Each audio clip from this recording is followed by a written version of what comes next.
I'm Scott with Global Creative, and I'm here to help you figure out what to do with your 10 by 20 booth. Now, a 10 by 20 booth is quite small and it's quite easy, but if you don't know, especially if, let's say, for example, we're talking in this case 10 by 20 foot, so it's US. Let's say you're a European trade show manager or you've never done one in the US, then this is going to be quite helpful. You may be experienced with doing shows, but doing them in the US might be something different. So this video here will walk you through some of the things to consider. Now, understanding that we are in the age of ChatGPT, let's just take a look at what ChatGPT tells us about this. And yeah, I just typed this in here. I just told ChatGPT, what should I do for my 10 by 20 booth? And comes back with this kind of stuff we've all seen. It's the strong mid-sized footprint. It's not. It's small. That's if you want to do 20 by 20, that's going to be a strong mid-sized footprint. Anything inline like this is going to be, the execution is going to be much easier. The cost is going to be much easier. Also, the impact is going to be much lower. That's the reality. So it says here, you've got enough room to do more than a simple backdrop. Actually, no, really, that's all you have room for, really, is a simple backdrop. Maybe a table and chairs, maybe a cabinet, maybe a demo. But it still needs to be intentional so it doesn't feel cluttered. That's absolutely true. You've got a few layout options on here. So one is this, what it says, this open concept, an island feel. There's no such thing. So unless you have a booth with 3 open sides, which typically won't be the case if you're doing a 10 by 20, you'll have an inline feel to it. But the idea here of keeping the middle open and placing walls and graphics on the perimeter, okay, yeah, keep the middle open, that's good. So here's some other layout options. This lounge and meeting zone. So half of it for branded displays, the other for a small seating area or conversations. Yes, that's useful. A demo plus storage, okay? So the front area for engagement and the back corner for a storage and closet. Okay.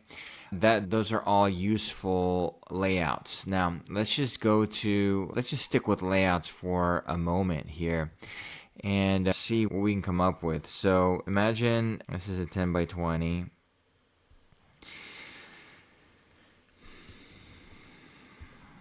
So you've got your space there like that.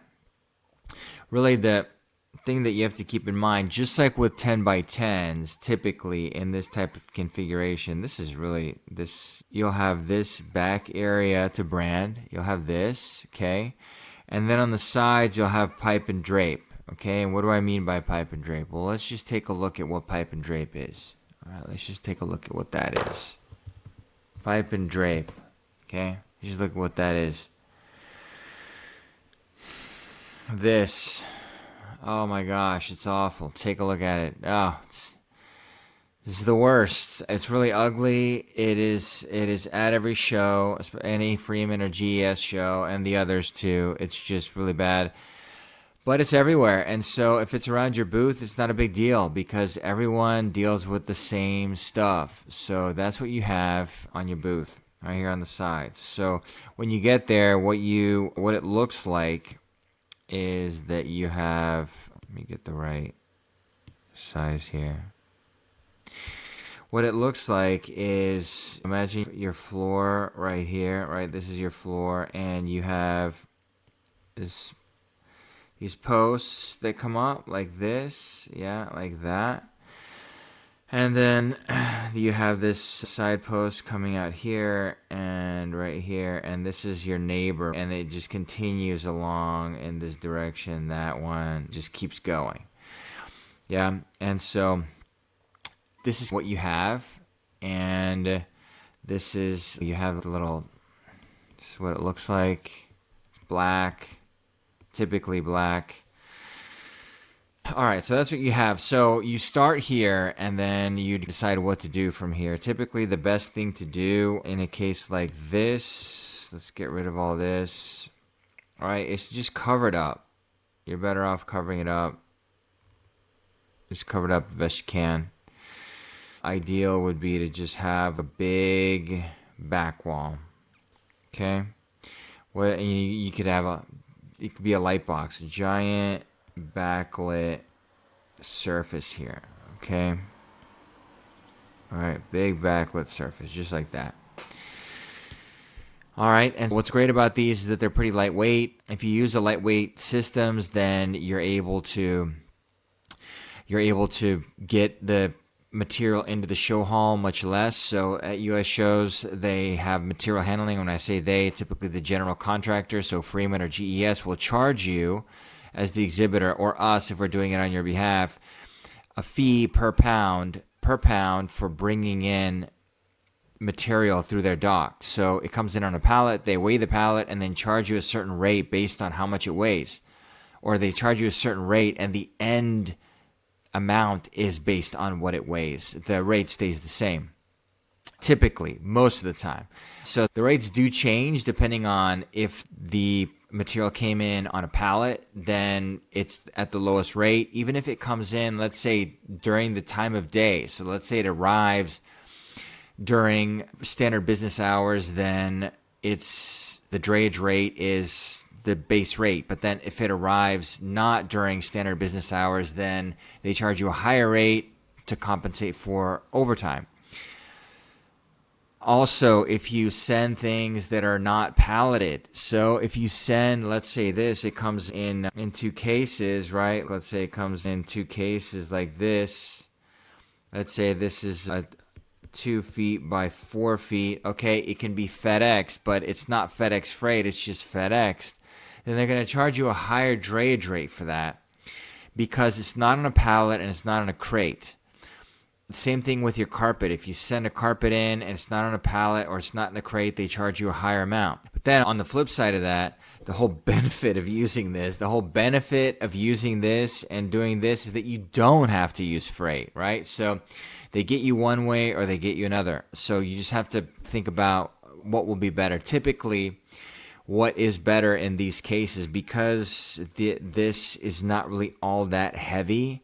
This may weigh maybe 100 pounds, roughly, 45 kilos. One of these will weigh 400 pounds. Let's say you have a cabinet also and something else, so you'll have 200 pounds, roughly 90 kilos total.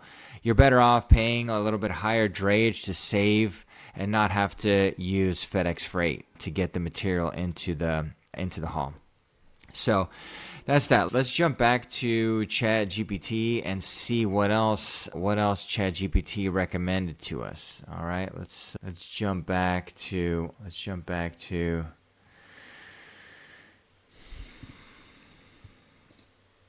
Okay, let's jump back to ChatGPT.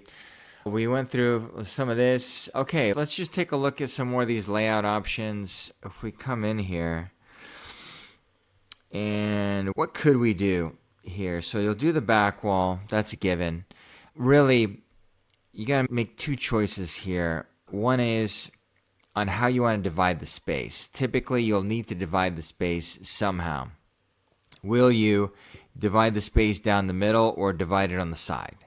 And what's going to be driving this is, number one, if you have one big message that you want to convey, then split it on the side. If you have either two messages or need these meeting areas to be, or demo areas to be separated from each other, then split it evenly down the middle.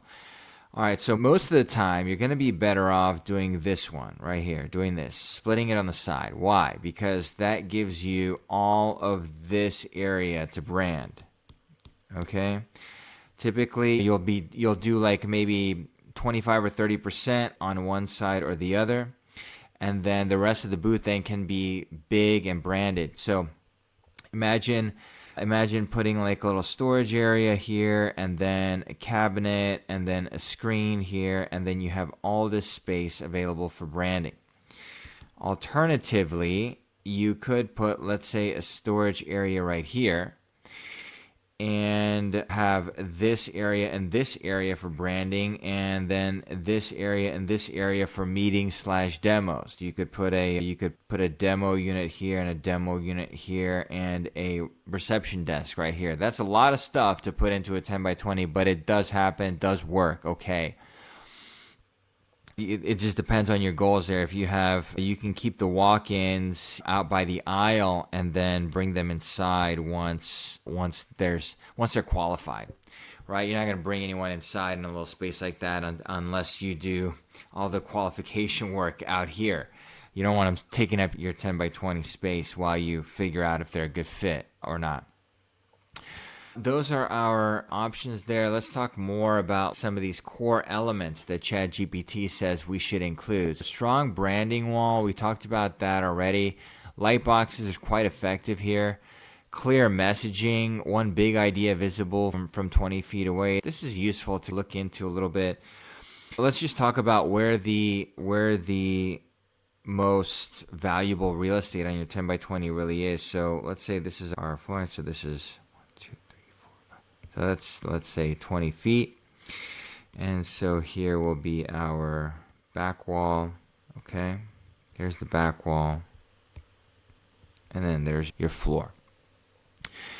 Depending on if you need a storage room or not, sometimes you can get away without one, which is really quite nice to be able to do that, because then really you get this full 20 feet or 6 meters of space here. And this is 8 feet or 2.5 meters.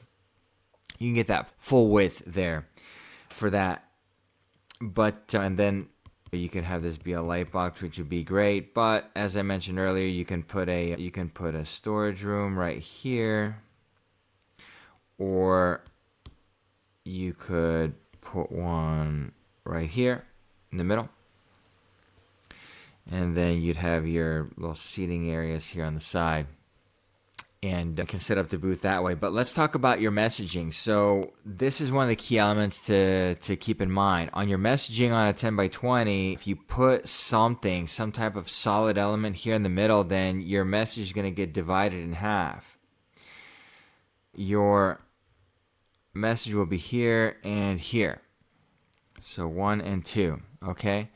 Now, you may not want to divide it up in half, or you may not have 2 messages. You may just really want to go with one. So in that case, what you would do is move this storage room, if you needed it, like over here, and then have one big area for your branding. Now, obviously, there's gonna be all kinds of people everywhere. There's gonna be people, and so really, if you take the booth and divide it in half, really this is where the most important area of the booth is, right? Like from the 4 foot or 1.2 meter level up to 2.5 meter or 8 foot level.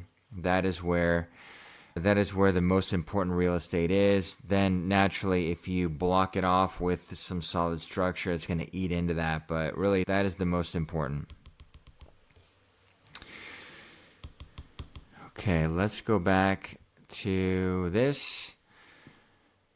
Lighting. Okay, interesting. We talked about lighting a little bit with the backlighting, but there are ways to make this pop a bit more even. And so the way to be able to do that will be to not only have this to be a light box, but also you could put in some interesting lighting actually onto the back wall. There's a couple ways to do this.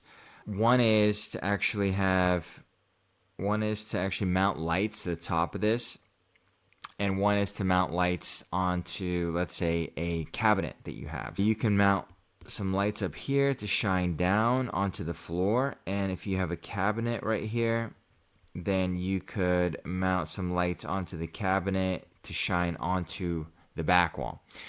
Now, these are a bit non-standard approaches. The typical approach is to just mount these like lights that shine down like this onto the back wall. That said, if you have a light box, you don't need those. It gives you a cleaner look without it. So you can use some motorized gobos. So those are pretty cool. Not that expensive. So if we were to look those up, then we can just see what these are here. Let's go to images, and so then we can see what they look like and what they do. So they're just like a stage light, And they typically have something inside like a gobo like this. You can have these days most of them are digital. You can load up a just something made in Photoshop, your logo for example, and it will shine this down onto the floor like this, and then it can rotate and get bigger and smaller and things. So that's a fun way to get your project your logo out somewhere, stuff like this. So those are ways that you can use some lighting in an interesting way.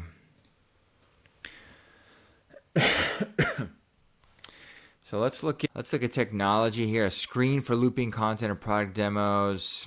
Okay, yeah, you can put some screens in here. It's fine. Screens, iPads, other things to get people to do the demos. What I would recommend is actually just to have your salespeople with the iPads in hand, and then actually do the demos to people out in the aisle if it's possible, and then bring them inside the booth once they're qualified, so you actually don't take up the space inside your 10 by 20. That'd be my recommendation there.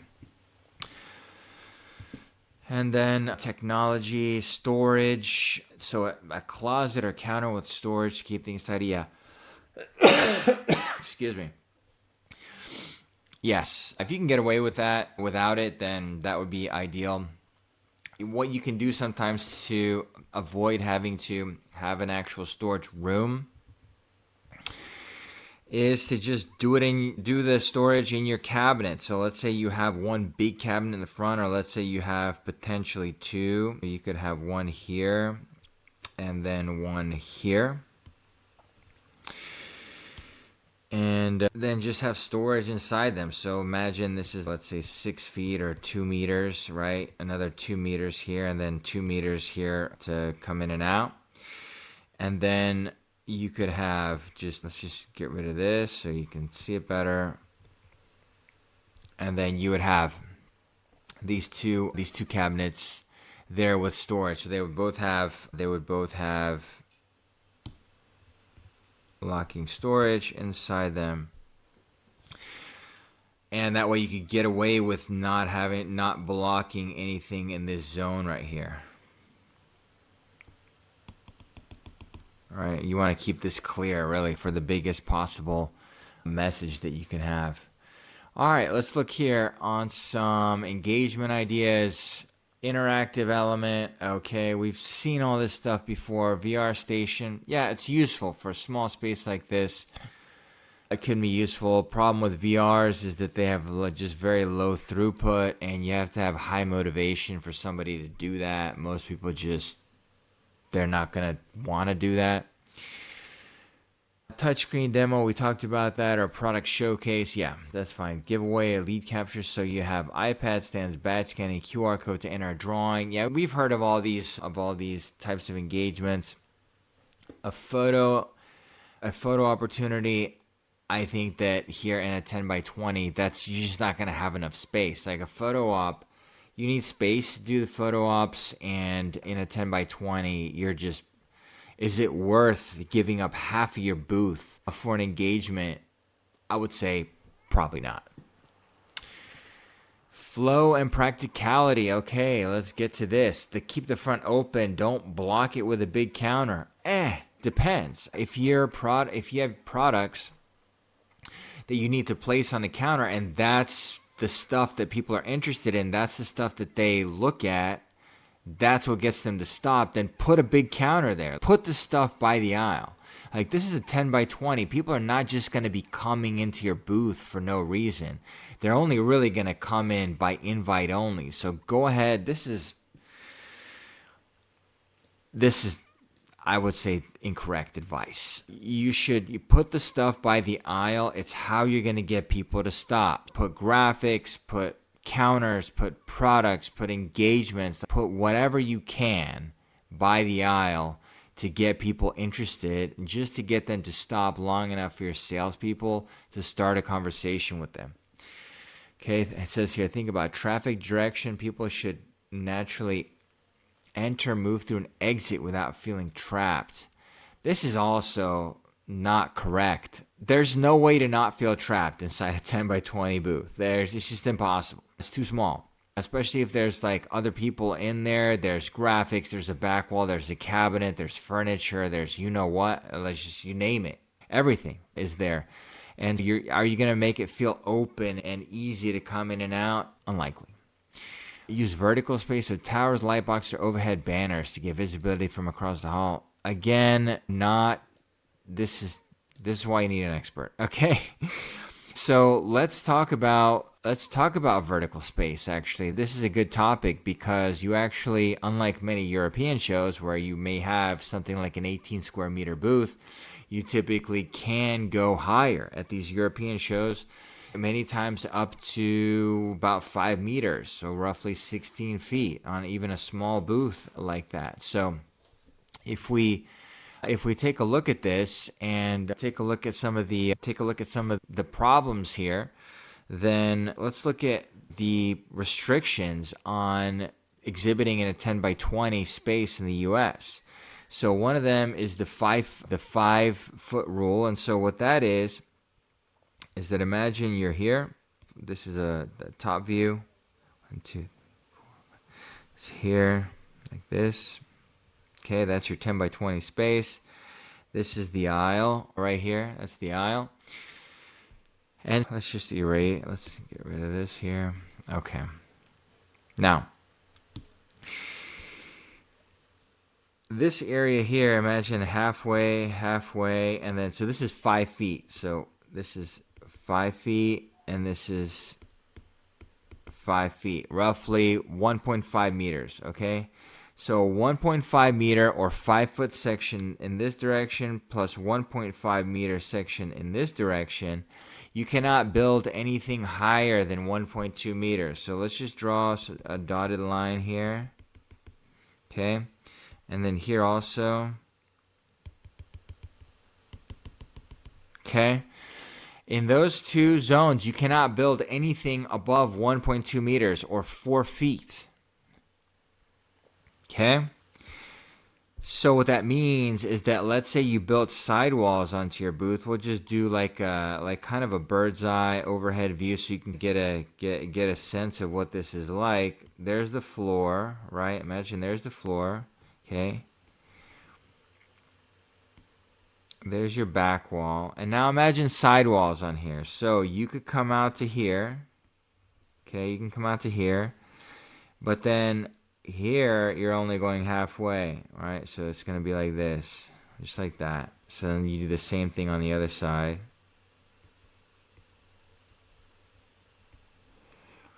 That's all you can do. And you can't put any vertical element here. And so here, this is where we drew the dotted line earlier. This is where we drew the dotted line. Okay, you can't even put let's say you wanted to put a graphic or some type of panel right here. Nope, can't do it. They'll come in and make you move it. If it's part of your wall, they make you take it down. You can put something here, right? Like you can put something that's full height right here. Imagine you put something full height right there. You could do that. They won't mess with you. But then it's going to cut your space in half. It's going to look like another 10 by 10. So most people do not do that. Okay, those are the rules. I wonder if I could find let's see here, 10. Let's go to, come in here. 10 by 20 US display rules.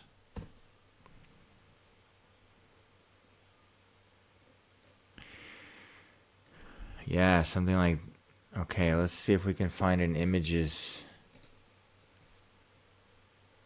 See what we can find.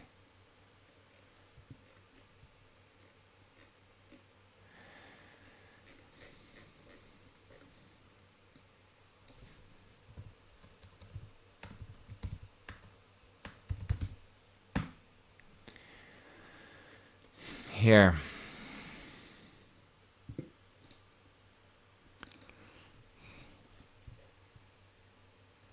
So let's take a look at this. So that's showing a 10 by 10, right? But it's the same thing.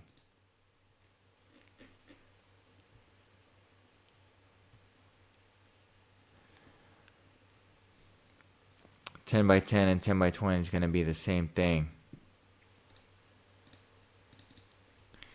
So you see how none of these examples out here have anything on those edges. They don't.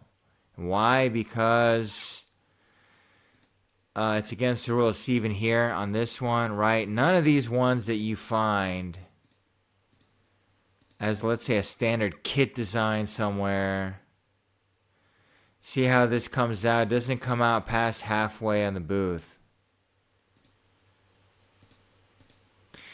So that's important to keep in mind.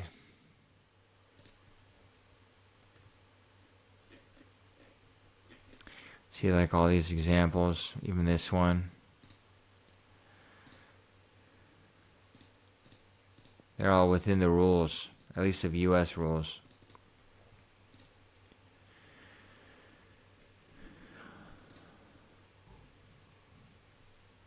See here, this.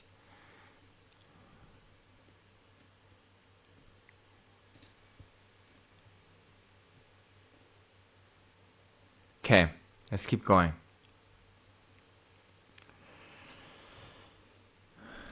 Okay, budget considerations. All right, so economical build, modular aluminum frame with fabric graphics. Yeah, that's typically the most cost-effective, like it makes the most sense.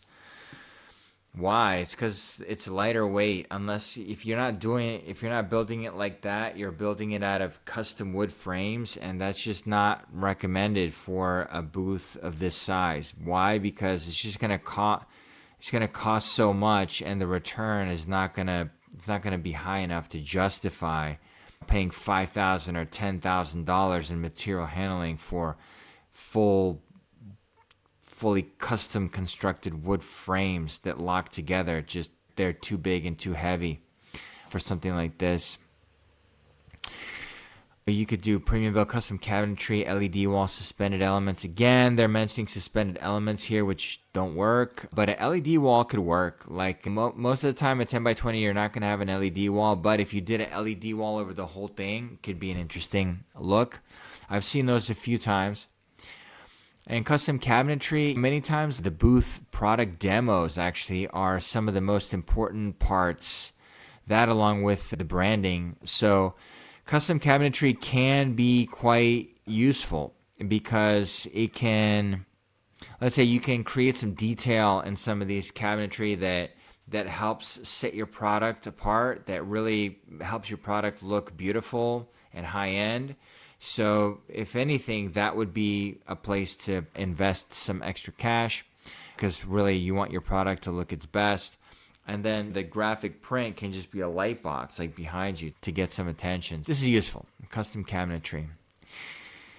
So here, ChatGPT, if you tell me your goals for the booth, okay, so I can suggest a specific floor plan and design approach. So let's take a look at what ChatGPT will tell us if we say lead gen.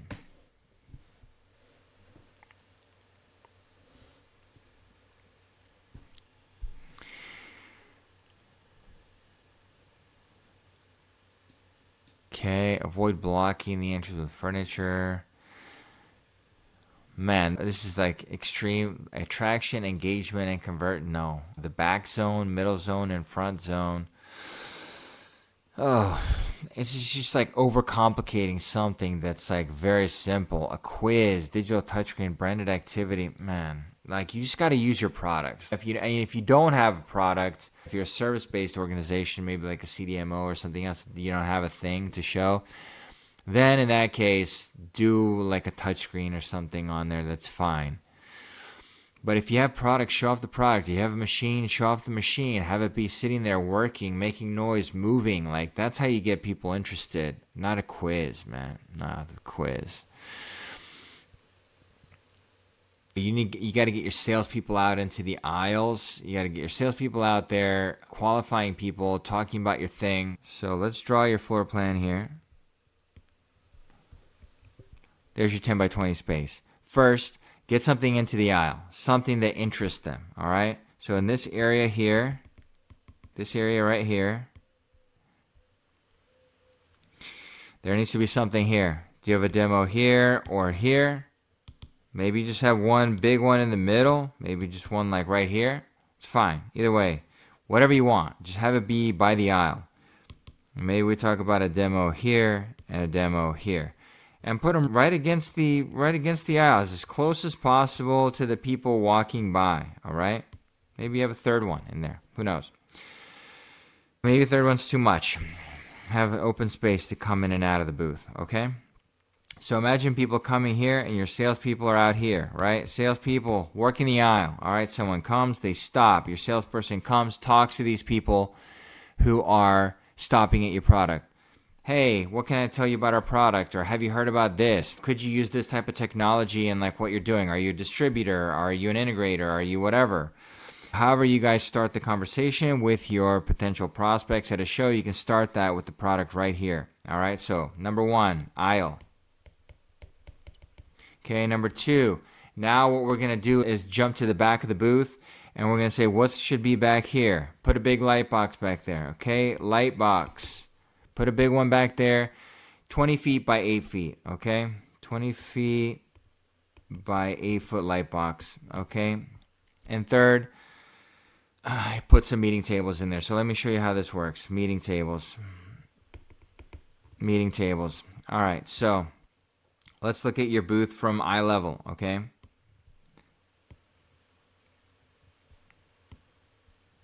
Here it is. All right, we're looking at the front of your booth. Let's say you have your 2 demos here, okay? 2 demo units here, perfect. Little display case on top, wonderful. Now you've got all this area here, all this just free space for branding. Use it, okay? That's your most important real estate. Now, you could if you needed more storage, you could do 2 things. You could expand these demo units to be a little bit bigger, to give you a little bit more storage inside the cabinets. If that wasn't enough, then you could have a room, okay? You could build a little 1-by-1 room here, or you could move it this way, have it in the middle, or you could have it here, right? These are all options for you. Based on where you put that room, then you'll configure the meetings. So let's say you put it in the middle, you'll have 2 meeting tables right here. Let's say you put it on this side, you'll have 2 meeting tables over here. Okay, have 2 meeting tables. Why? Because you don't want to, if the moment comes up where you want to have the meeting, then you want to just be able to sit down at a table. Many times these meetings might last 10, 15 minutes. So are you going to have, for those full chunks of time, not be able to sit down and talk to a customer? That's annoying. Okay, so just have at least 2 tables in the booth, along with the storage if that's what you need. So really what will happen is that like you'll have a customer, here he is, customer, here is you as a salesperson. You have the products, so you have the salesperson, the prospect, you have the physical product, and you have the branding here with some clear benefit. So everything's coming together in one moment. Your salesperson qualifies this prospect. You guys sit, if everything works, then you go sit down for a meeting and get a new customer.